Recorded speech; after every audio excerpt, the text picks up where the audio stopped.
Assalamualaikum warahmatullahi wabarakatuh. Baiklah teman-teman sekalian, saya di sini akan mereview sebuah jurnal yang berjudul Economic Value Added atau EVA, analisis faktor-faktor yang mempengaruhi perkembangan industri halal di fashion Islam Indonesia.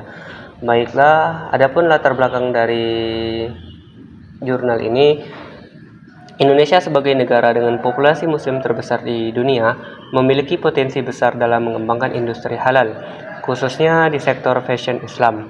Tren gaya hidup halal yang semakin meningkat mendorong pertumbuhan industri ini. Namun untuk memaksimalkan potensi tersebut, diperlukan pemahaman mendalam mengenai faktor-faktor yang mempengaruhi perkembangan industri fashion halal di Indonesia. Adapun tujuan dari Penelitian ini bertujuan untuk menganalisis pengaruh 3 faktor utama terhadap perkembangan industri fashion halal di Indonesia.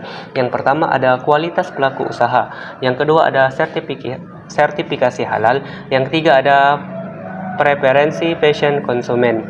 Dengan memahami pengaruh ketiga faktor tersebut, diharapkan dapat memberikan wawasan strategis bagi pengembang industri fashion halal di Indonesia.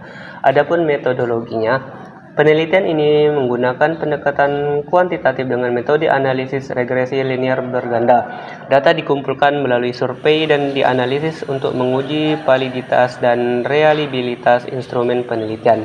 Analisis ini bertujuan untuk mengidentifikasi sejauh mana masing-masing variabel independen mempengaruhi perkembangan industri fashion halal di Indonesia. Adapun hasil dan temuan, hasil penelitian menunjukkan bahwa ketiga variabel independen atau kualitas pelaku usaha, sertifikasi halal, dan preferensi fashion konsumen memiliki pengaruh positif dan signifikan terhadap perkembangan industri fashion halal di Indonesia.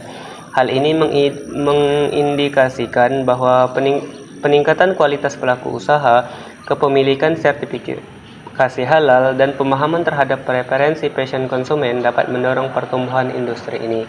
Adapun kelebihan dari jurnal ini, yang pertama ada relevansi tinggi.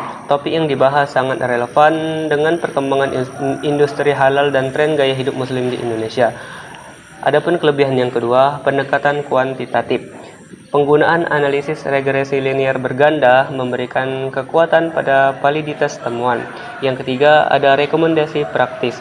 Penelitian ini memberikan rekomendasi yang dapat diimplementasikan oleh pelaku industri dan pembuat kebijakan.